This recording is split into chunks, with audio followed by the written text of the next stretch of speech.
All right. It is Dogs Day for August 3rd, 2025. And like always, I did not know that SummerSlam was this past weekend until a friend of mine told me because I'm an old head. I am classic. So I am used to SummerSlam being later in the month. My whole life. I mean, hell, the Royal Rumble was in February this year. You know what I'm saying? So it's still something to get used to with these new formats and these weird dates and stuff like that. WWE is definitely a bizarre world when it comes to these PLEs and when they transpire. But SummerSlam was tonight. And, like I said, I'm only finding out the last minute it was this weekend.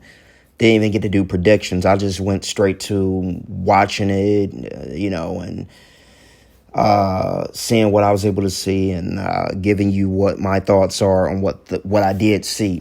I didn't see the whole pay-per-view. Yesterday, a friend of mine and I were supposed to get together and watch it, but my boy had got sick. I guess he had a sore throat of some sort, and to me, I was sleepy after work. So all I could do was take my nap and then wake up and see the results. And of course, the main thing being that Seth cashed in on Punk after Punk beat Gunther for the World Heavyweight title. And then today, I was at work and, all I could do was go on and off of Instagram and see what was happening on night two. So let's commence Dogs Day and tell you what I thought about some of the things that occurred this week in wrestling. So, starting with Raw, it was kind of a Hulk Hogan tribute show. So they had wrestlers talking, like AJ and stuff like that. Jey Uso, Cody, giving their thoughts about Hogan and stuff like that. They still are very tactful about how they approach Hogan, even in his death. About, people talking about them and things like that. But I thought it was very classy. There's a lot of people pouring out tributes for Hogan and his death. I've already said how I feel about Hogan and stuff in my last week's video. It is what it is with that. But let's see. NXT wise, not really a lot about NXT. Just they had a funny little segment where I called her Mariah Monroe in last week's video, but Blake Monroe. I'm still used to calling her Mariah May, guys, and I felt like Mariah Monroe would have been a better name for her. But Blake Monroe, there was something funny where she was, I guess, getting beat up by, Jordan Grace, or about to, and she was like, hold on to Jada like, yes, like hugging her like she was Toni Storm. And Jada just pushed off like, girl, get the hell off of me. It was funny.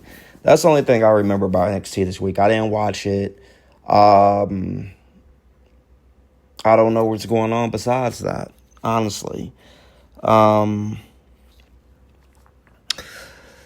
AEW-wise, the only thing, like I told you, the only things on AEW that really piqued my interest is things dealing with MJF, Kenny Omega, the Bucks. I think it's funny how the Bucks lost their MVP status and now they just come out to a talent name bar. They didn't even get an entrance. So just this whole thing of them losing, just basically being treated like scrubs is hilarious. I think AEW does comedy really well.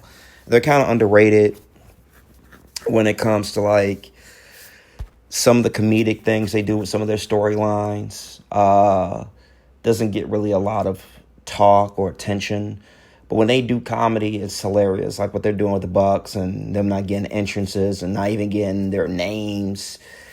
I think it's hilarious. But I also think that's funny what they're doing with MVP and MJF and stuff like that. This week, it was Shelton Benjamin giving MJF the thumbs down.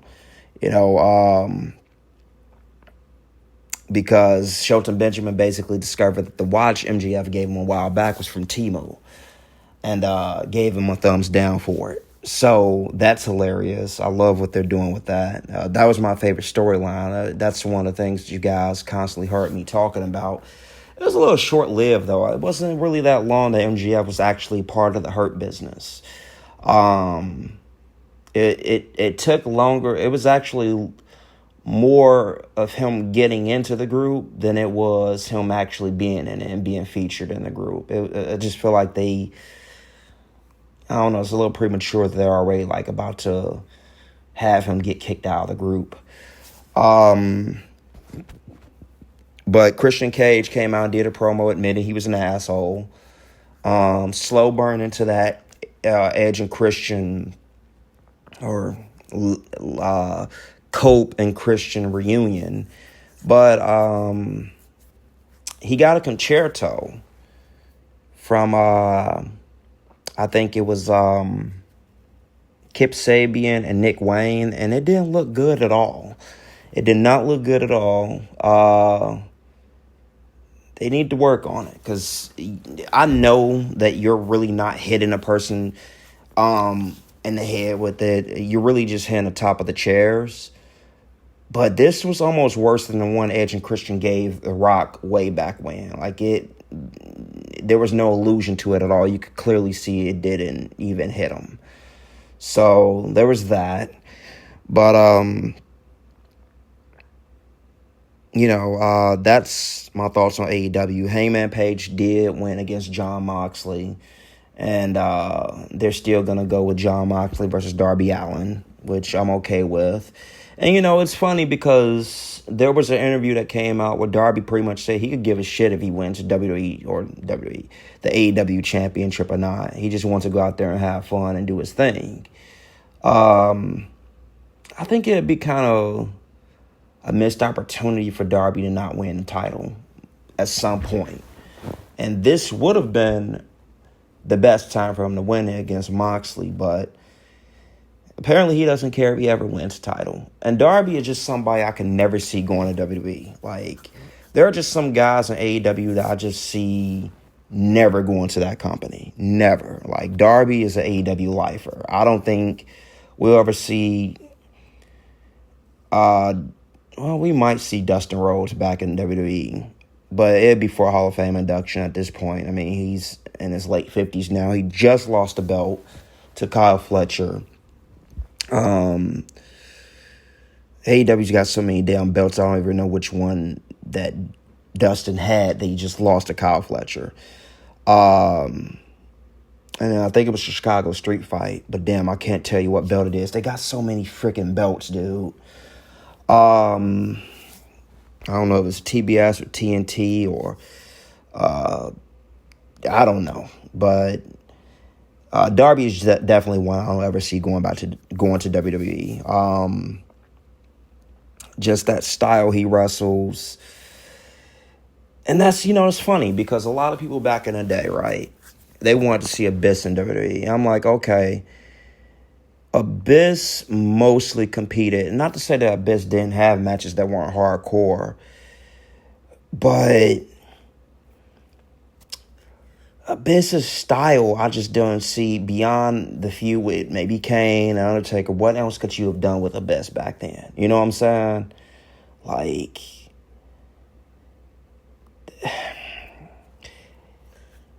I don't know. I just don't see Darby ever going there because of the style he works. He works better in an environment where you can have brawls and hardcore matches all the time. But, people didn't think... Back in the day, I'm sure people thought, I can never see the Sheep Herders in WWE. I could never see Cactus Jack Manson in WWE. I could never see the Road Warriors in WWE. And they did pretty well and kind of carved out a pretty good niche for themselves there. So maybe we can see Darby there. But I don't know. I mean, it's weird him not caring if he ever becomes a world champion. That to me is definitely weird. But I'm glad they're continuing his feud with Moxley. Even though I feel like it was just made for him to win a belt in that feud, and they kind of pivoted and had, I almost said Cowboy James Storm, fucking Hangman Adam Page win. He's a very great wrestler and pretty much one of the faces, if not the baby face of AEW. Continuing on, like I said, I really don't have a lot to talk about this week. It certainly won't be an hour and 50 minutes like last week's episode was. One of the longest, if not probably the longest episode of Dog's Day I've done to date. But there are only a few links that I'll post. Not even a few, maybe only just one. So there was some type of three-way match. I guess it was Chelsea Green and the Secret Hervis, or maybe the Secret Hervis and Naomi, versus I don't know, it may have been Chelsea Green, the Secret Hervis, and Naomi versus Io Sky. I keep calling Io Shirai, Rhea, and Stephanie McCurr. Cut myself off there. So it's a fatal four-way. Not fatal four-way. It was an 8-man tag, all right? So Nikki Bella came back, and this is her return match, basically. Outside of, the Battle Royal at Evolution recently. It was her, Stephanie McCurr, Io Sky, and Rhea Ripley versus the Secret Hervis. I think Chelsea Green was in there too, and Naomi. And it'd be the sole link I provide this week. Well, there's a spot in the match where freaking Piper Niven does like I can't even call it a springboard, but she does like an elbow drop where she like uses the rope as a springboard in some way. Think of kind of like the STO that Cedric Alexander does, where he has like one leg already in the ring and then he does the STO. Piper Niven does an elbow drop like that and just destroys Nikki Bella and just Nikki Bella's whole team. Stephanie McCurr, Io Sky, and Rhea just go, oh my God, all at the same time, like in tandem. It was hilarious. So that's the only link I'm giving you this week, as far as like what I saw on Instagram and things like that. But like I said, it's going to be a very short video this week. Not a whole lot that I thought piqued my interest this week as far as wrestling. But outside of that, I'm going to give you my thoughts on SummerSlam. All right, so like I said, I didn't really see, I didn't see it live, or I didn't watch it. I had to go on Instagram and see clips and stuff like that. But night one, what piqued my interest on night one was obviously the CM Punk and Seth match. So, I really, really dug Punk's gear. He had on now everybody's saying it was like an homage to Fantastic Four or something like that. Everybody was wearing a lot of blue. You had Io Sky wearing blue. You had, I think, New Day was wearing blue in their match. Did New Day have a match? I don't know. They think they did have a match, and they wore blue. And then who else wore blue? I don't remember. Shit. But anyway, Punk's gear was fucking fire. That blue, you want to make an elite of Punk, and they got plenty. We talked about wrestling figures last week's episode, but that definitely has to be a figure. And I don't know if they will, because His title reign lasted literally 5 minutes. Drew, when he had beat Seth before, I think Priest cashed in on last year's Mania, Drew had the belt 30 seconds more than Punk did before he got cashed in on. But that gear was fucking flame. All I saw from the Braun and Roman match is Braun is possibly injured because he tried to do a splash onto somebody, and he basically Mick Foley'd his knees onto the announcer's table. The word is that fans saw him after the match limping. And that would suck if... And the irony of it would be is that Seth came back and Braun's back out. So it's like they tagged each other in. Okay, I'm back, you're out. Hopefully Braun's not injured. Because we kind of need him right now. He is doing pretty good with this tag team with, I almost said Jonah. I mean, he is Jonah. But Bronson Reed. So Braun and Braun, we kind of need them. Especially with Seth being back.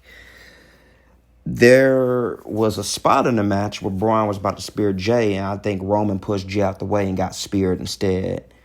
So it's kind of cool to see not only Jay get the victory for his team, but see Roman getting speared, pause, by Braun Breaker to really sell the effect of Braun's spear.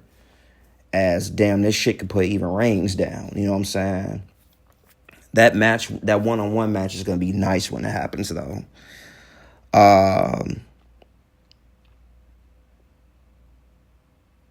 So, let me see. What else happened here?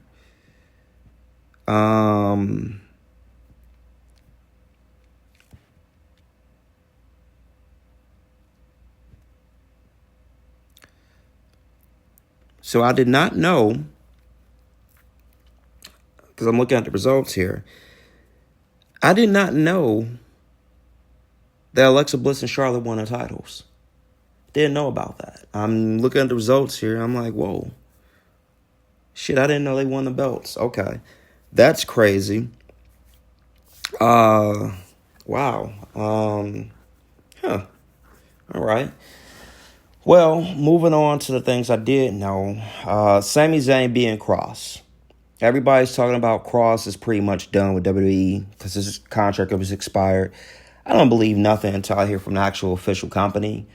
But if they fumbled Cross, that fucking sucks, man.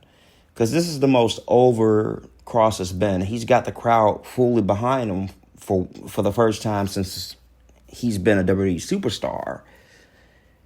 And you have him lose to Sammy, which I've compared Sammy to the Chicago Bears, right? Sammy is basically the Chicago Bears. If he loses, people still go support him. They still go want to see him win. They still go want to see him win a championship. He didn't have to win this match. He didn't have to. But Cross lost. And Wrestling Twitter is pretty much giving WWE shit about it. There was even a press conference.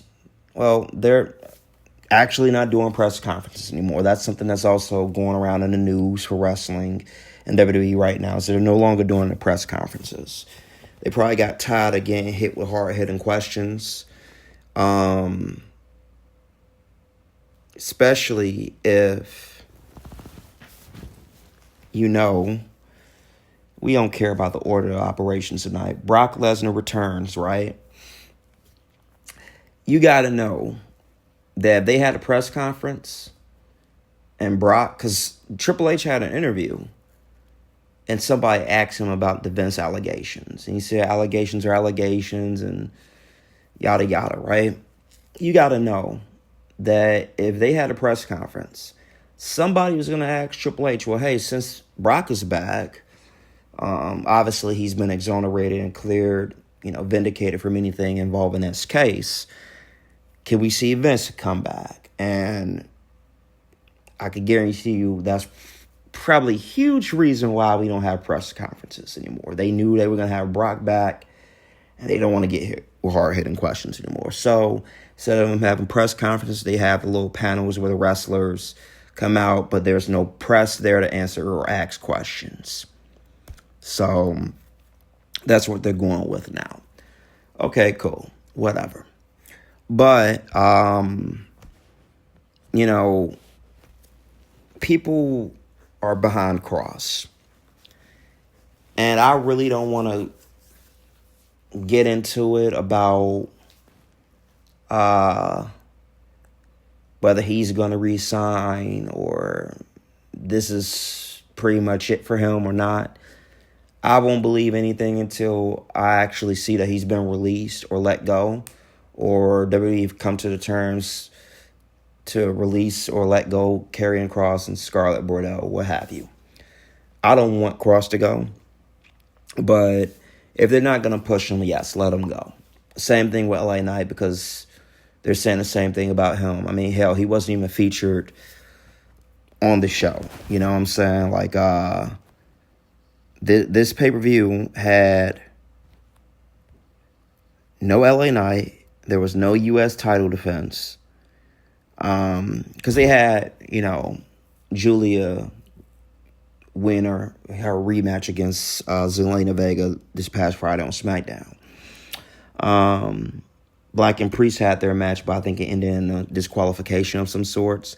There was no Penta. The only bit of Bayley we got, she actually interfered in the match with Lyra and Becky, which I had forgotten all about. And she accidentally punched Lyra trying to hit Becky. Becky moved her, countered it and pushed Lyra into the punch. That's how Becky ended up hitting Lyra with the manhandle slam and winning the match. But Bayley wasn't actually in the match. They fucked up and gave Becky a new theme. She didn't need a new theme. Her thing was iconic. They got to stop breaking shit, fixing shit that's not broken. You just took something that was instantly identifiable and replaced it with Def Rebel bullshit. And I don't give a fuck if Def Rebel has one good song out of 10 that they make. That's still a horrible ratio. And now you fucking with Becky's thing. So that sucks. I just don't like Def Rebel, man. Like, I barely want to give their shit a chance. And sometimes they do come out with some good shit. Like, Penta's theme is good. Stephanie McCurry's theme is good. Phoenix's theme is good. But they still have a really bad ratio. You know what I'm saying? And every Royal Rumble that we have had ever since they became the in-house producers for WWE themes pretty much substantiates that they're not really that good. But anyway, continuing with what I did see and what I thought about what I saw. I want better for Cross. And Triple H came out and was being, talking to Big E and, I'm going to say Sam Roberts. But he's talking to Big E and the guys on the panel and stuff like that. And the crowd was chanting, "We want Cross." And I don't know if Triple H misheard it and thought that they were saying, "We want Brock." But he's like, "You want Brock, you got him." Or maybe he was just trying to, mess with the fans and say, "Oh, yeah, I hear you. Oh, you want Brock? You want Brock?" Basically playing the, boo earns. They're not saying Burns. They're not booing you. They're saying boo earns. So, they're not saying Cross. They're saying Brock. The fans were clearly saying we want Cross. So I don't know what that's about. But if they're going to ignore him getting organically over, I know, then that would suck if he gets released. Same thing with LA Knight. Um, didn't really see the Tiffany Stratton and Jade Cargill match. Didn't really care to.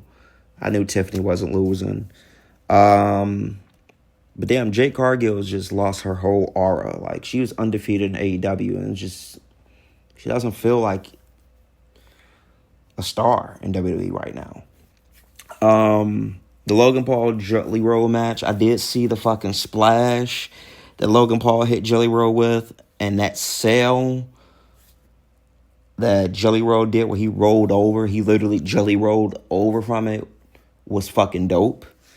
It's crazy that Drew and Logan won the match, actually, because usually these celebrity matches you want to have like the babyface celebrity win. But yeah, Logan Paul and Drew won. And I'm so glad Drew made it back in one piece to the States, because he was stranded over there in the UK somewhere over visa issues. Wasn't even involved a little bit in the last few weeks of build for the match, but he made it for the match, so that's good. And then last, not least, Punk and Gunther had a hell of a match. Gunther actually got color. I think this is the first time he's gotten color since he's been in WWE. But I was shocked that Punk beat him clean. Beat him with 2 GTSs. One was it's basically like the Scott Hall stunner spot where he got hit with one stunner and it was still sitting there. And then he got the other one, and then that was it. So Punk gave him with a GTS to make him stall a little bit. And then he gave him a second GTS and won the match. But, lo and behold, Seth returned.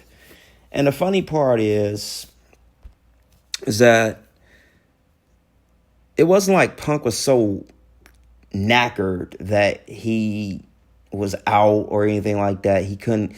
Seth came and did like a whole entrance and dropped his crutches, his glasses, and everything. Quickly, fast walked to the ring. It wasn't like Punk couldn't defend himself or something like that. Unless I missed something. He had enough time to get out the ring where he could okay, yeah, this ain't happening tonight. But he got curb stomped, and Seth won the belt. He won the World Heavyweight title. A lot of people feel like, hey, that's what you get. You got people that still pissed off about Punk cashing in on Edge and Jeff Hardy back in the day and saying, hey, this is what you get. Hell, even fucking up Drew's title reign. And me personally, I feel like this is what's going to happen at Mania next year. Now, I know I said earlier in one of my videos that, hey, you got Mania, I think at Saudi Arabia next year or some shit like that. Maybe I'm wrong. I don't know. I do know that Rumble was in Indianapolis this year, right? Hey, let me ask. Let me see. So I think the Royal Rumble is in Saudi Arabia. Royal Rumble 2026 is going to be in Saudi Arabia. So I had Sami Zayn pegged to win the match, right? But there are 2 titles. So maybe you could have Sami win a Royal Rumble next year and go for the WWE Championship. But then you could have a fatal 4-way to finally end the Vortex feud between Punk, Seth, Drew, and Roman for the World Heavyweight Championship. Okay? Maybe throw Gunther up in there because that World Heavyweight title has been basically those 4 since it's come around. Drew, okay, well maybe Priest, but definitely Drew, Gunther, because Gunther's had it twice now. Punk finally winning it. He's the first person to have the original World Heavyweight Championship and the new one. Seth, who basically was the first ever to have the belt. I think this is now his Is this his third reign? Could be wrong.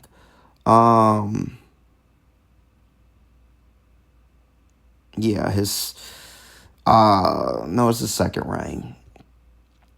And then so you got just, and then Roman's never had it, but he's feuding with Seth, and he's feuding with Punk. They had a triple threat match this year. So how about just completely end all connections that they have? Because clearly now it still reinvigorated the feud between Punk and Seth. They got unfinished business still. Why not have the Fatal 4-Way next year between them for the World Heavyweight Championship? Finally end it all connections and ties to each other. But it really won't ever be that, because you still got to have Roman at some point face Seth and beat him one-on-one, because it just never happened. Basically the Tom and Dreamer and Raven of WWE right now. Same thing with Rhea and Io, right? Rhea's never outright beat Io, right? So it's never gonna really ever be over, but you could revisit it down the line. I don't know which route they want to go, but that'd be a cool way to do it. Have the Fatal 4-Way between them, and yeah, maybe Roman could win it because he's the only one who hasn't had the World Heavyweight title.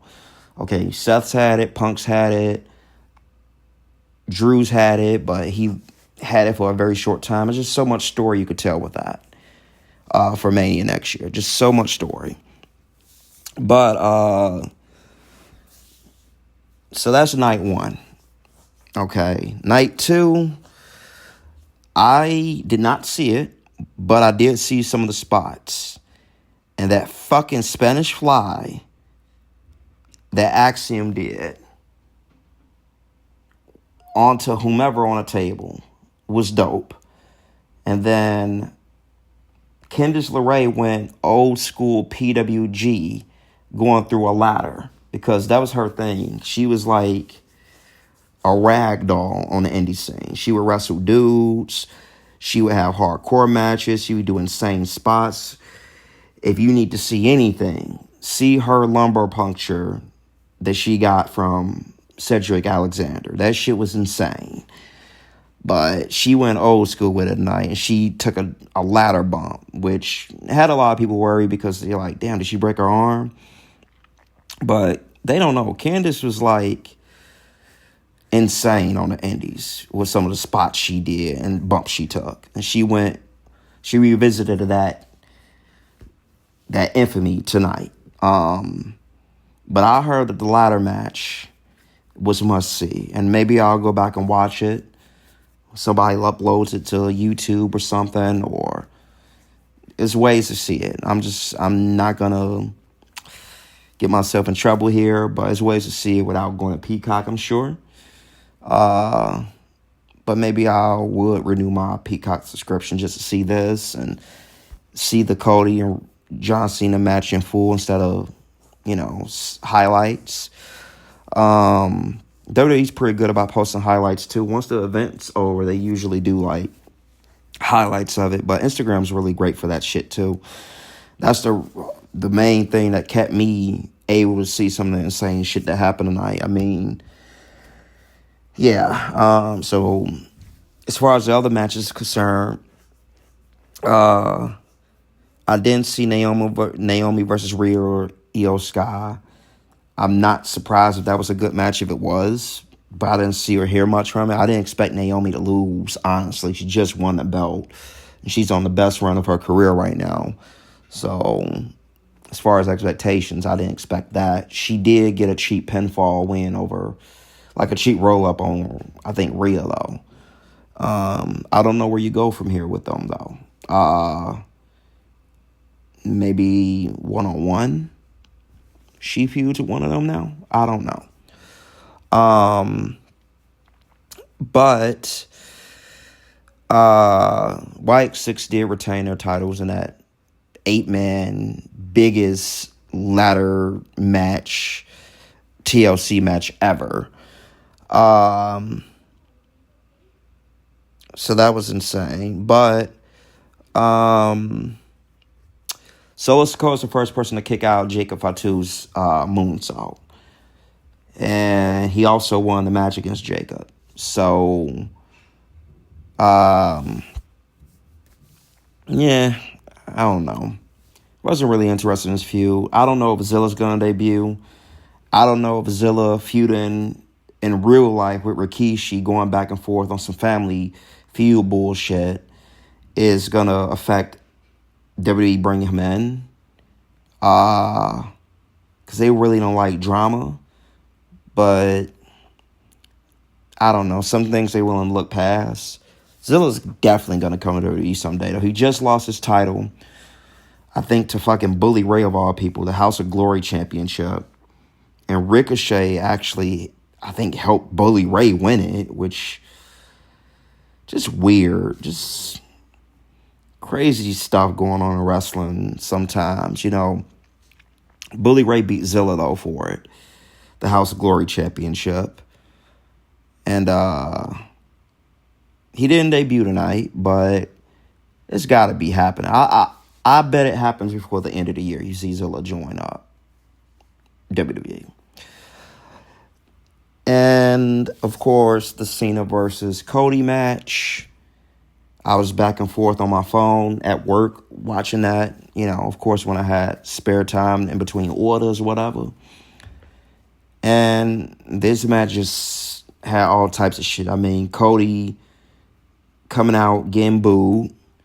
Cena becoming face again, which I honestly thought was... I had to look the gift horse in the mouth when he did the promo on SmackDown. Like, he basically turned face there. I'm like, okay, yeah. This... Nah, I don't believe it. But lo and behold, much of my surprise, he comes out, old school Cena entrance with the rag, shouting out Stu. He's got a Titantron again. I mean, I don't know. He had to pick a shirt because also licensing reasons. He had to pick a shirt. Like, they can't make a figure of every shirt he had. Unless say he went old school, like I think about figures when it comes to like certain attires and stuff like that. Unless WWE wanted to do something like they did where they had like a 4-pack or something like that. And it could be like a basic or main event series set and just had like Cena with like 5 different shirts that he had when he was a heel. But it'd be basics. It won't be like elites. I mean, they already are coming out with like a Cena 3-pack, but they usually don't do more than 3 or 4 figures or more than 3 figures unless it's a basic or something. So maybe they could do something like that. Or maybe they could go old school because they had a while back. Yeah, it'd probably be basics. I'm thinking about the Austin pack where way back in the day with the Bone Country action figures. And they had like a Stone Cold Steve Austin pack with like 4 Austins with like 4 different shirts he wore. That was all we had back then. So that was pretty cool. But anyway, Cena comes out with the old school entrance. Cody gets booed. They call back to when Cena turned on Cody, he hugged him, and Cody wasn't falling for it. There was pile drivers up in here. Cody gave Cena a pile driver. I think the coolest fucking spot in the match was at some point, I don't know how, because I'm just watching highlights. They end up where Cody's elevator is. And then they come up from it, and Cena's got like Cody in the AA position and just gives him a toss in the AA on the ramp. I thought that shit was dope. If they put that in the game, that'd be even doper. You know what I'm saying? Because it just looked cool. Like this match, now they spam the shit out of their finishers, and I'm like, okay, if you're going to have a match where 2 people do this, or really 3, it would have to be, it won't be Gargano today. Gargano today is like stuck in the tag team division. But it would have had to be NXT Gargano, Cena, or Cody, who would be the ones that would constantly kick out finishers like this. They did tonight. I'm talking Cody kicked out of the top rope AA, the double AA, fucking Cena kicked out of the triple Crossroads. You could throw Roman up in there too. It's people that just kicked out all the super finishers. It took, I mean, they were doing everything in this match. Cena hit him with AAs from every part of the arena, from the ramp onto announcer tables, from the top rope. Hit him with Code Red, which did look kind of like super like fake, because you could certainly just see Cody just sitting there bent over like, okay, hit me with the move. I hate spots like that. But Cena was in his bag. Cena showed like, look, I can get in here if I want to with the right opponent. But my thing is why now? Why didn't he before? Like, why didn't you give Austin Theory that match? Why didn't you give Cody this match earlier this year? You know what I'm saying? Like, I don't know. But Cena showed that he can still do it. So it's like, it kind of makes you wonder, like, okay, we know you still had it in you, but why didn't you do it before? Like, you didn't do it at WrestleMania. So it's like, SummerSlam isn't as big as WrestleMania. It's a big 4 event, but WrestleMania is bigger than SummerSlam. So it's like, huh. But I don't know. Maybe it was because he was a heel then and he's a face now, and I don't know. I don't know if they even knew they were going to still even have this match at SummerSlam. But Cody beat him. He beat him with Crossroads from the top and then a regular Crossroads. And they hugged after the match. There was no swerves. Cody did do a few heel things in the match, like he hit him with a turnbuckle. And everybody's like, Cody's going to turn tonight. Cody's going to turn heel tonight. And I'm like, I don't know if Cody's going to turn heel. Maybe at the minimum he'll do to Cena what Cena's done to him in previous matches to win the match. Like low blows and shit like that. And hit Cena with the belt. But he didn't even do that. The most he did was hit him with the turnbuckle. And, you know, he had the cool entrance that had the quote from his dad and stuff like that. But, no. There was no chicanery. Outside of that, they hugged after the match. Cena is legitimately babyface again. There was no double turn. And even the panel, Cody's like, I wouldn't do that. It's not in my character or what have you. If he was going to turn heel, tonight would have been the night. But he didn't. So, that was that. And then, what really made me go crazy, I had one of my colleagues like, hey, are you okay? So I'm like, yeah, I'm good. I'm actually happy. Like, I've had so many mark out moments just working because I'm watching the pay-per-view on my phone in between the little bit of time I don't have to deal with a customer or anything like that. So my friend Chuck texted me. I'm thinking he just texted me like, holy shit, because Cody won the match. He won his belt back, whatever. All right, cool. No. I'm like, okay. I'm like, right? So he texts me, holy shit, and I say, right? I'm thinking he talking about that. I go back to Instagram, I see Brock Lesnar, and I marked the fuck out. I was marking the fuck out. I don't care what anybody says. Brock Lesnar returns will always get a pop. He's basically like Stone Cold in that regard. They're always going to get a pop. And then everybody's like, they brought him back after what he did. What did Brock do? What did Brock do? He didn't do the shit Vince did. Brock literally had a piss fetish and almost hooked up with a bitch. You know, yeah, if you really want to go there, yeah, he almost cheated on Sable. Okay, whatever. But nothing ever came of it. I feel like they wouldn't have had him come back if his name hadn't been cleared. There was smoke, but there was no fire. It was a barbecue. Maybe he was playing with firecrackers. But there was smoke there. So the smoke obviously isn't a shitstorm or hellfire or conflagration where Brock's at. So they brought him back. I kind of would have liked to have seen Brock with the long hair in WWE. But It's not long. He's got a little bit of shoulder, like hair though. It would have been cool to see Thor Brock though. That would have been dope. But he comes out after Cody clears the ring and just leaves Cena there. Cena's about to leave the ring, and that's when Brock's, guitar riff hits.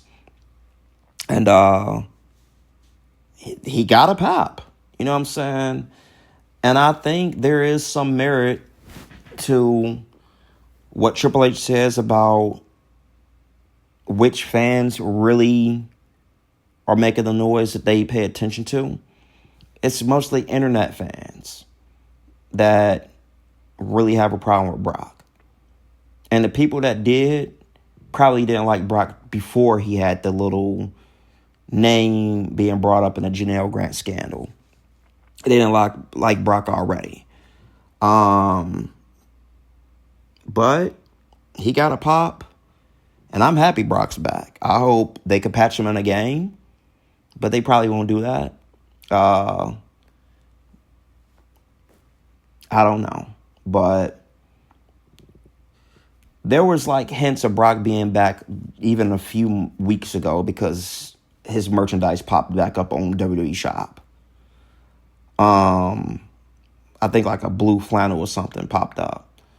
So, some things it's okay, you got to really pay attention to oh, okay, wait a minute. What does this mean? And now Brock's back. So, and then at the panel, Triple H was even saying, he alluded to, Cena having, a wish list of people he wants to face before he retires. And, I wish they fulfilled that for Kurt Angle. They kind of did, because Kurt kind of had a list of people he wanted to face, but they didn't let him face Cena in his retirement match. But it did have, Kurt did have a few people hey, these are the people I want to face before I call it quits. And he did kind of let him face some of them people like Chad Gable. I think he fought AJ. He fought Drew.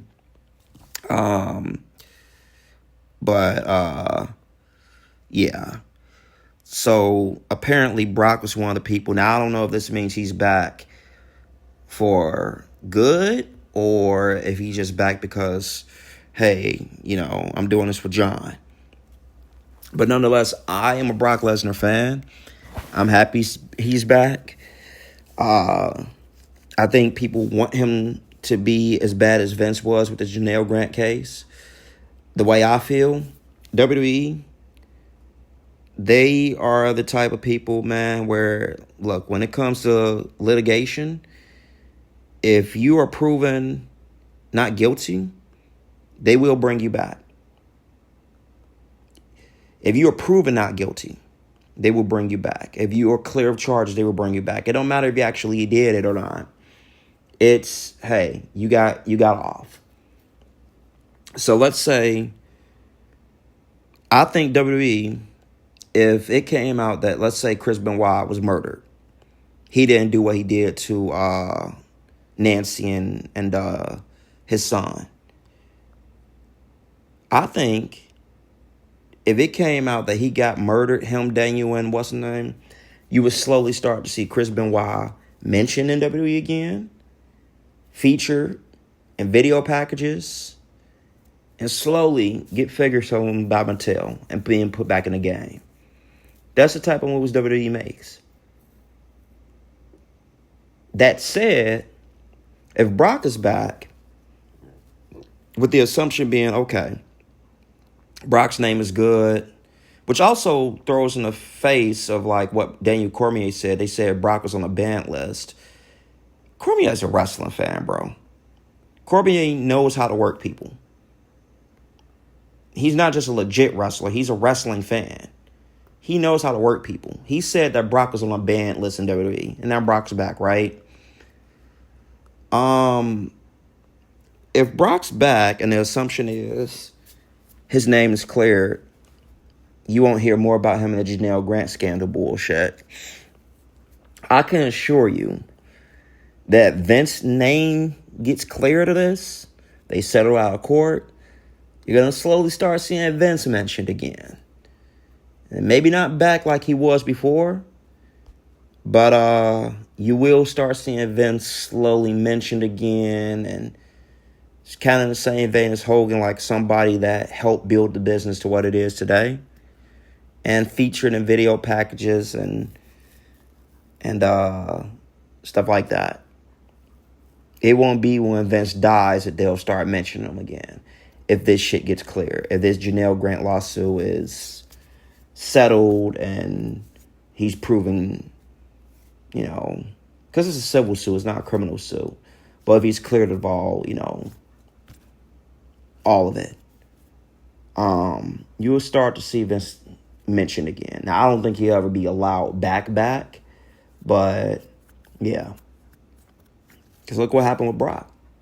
And if that's the case, then you need to do the same thing with Enzo, too. Because Enzo got cleared of that bullshit with the Gucci witch chick. And he was only accused of that. And they let him go. So that's how it kind of should be. Like, if you basically get clear, your good name redeemed, you should be allowed back. You know what I'm saying? Because some of these people do falsely accuse people of stuff. Some of these things are really bad, but it's like, if you, I don't know, not guilty, I don't know. It's always going to be polarized, and it's always going to be a section of fans is like, no, don't bring that person back. For them to even be accused of something like that, whether they were proven guilty or not, you shouldn't bring them back because the smoke that's on their name. The stain that goes with that being on their name. You know what I'm saying? They've done it with wrestlers before. Jerry the King Lawler got accused of some shit, and then the lady dismissed the charges or whatever.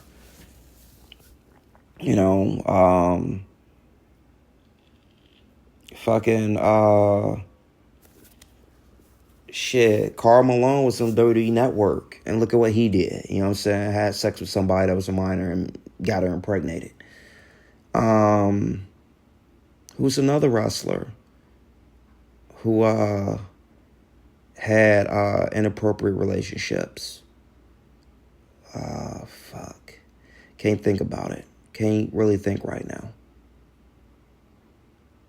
Well, they don't ever bring up Art Barr, but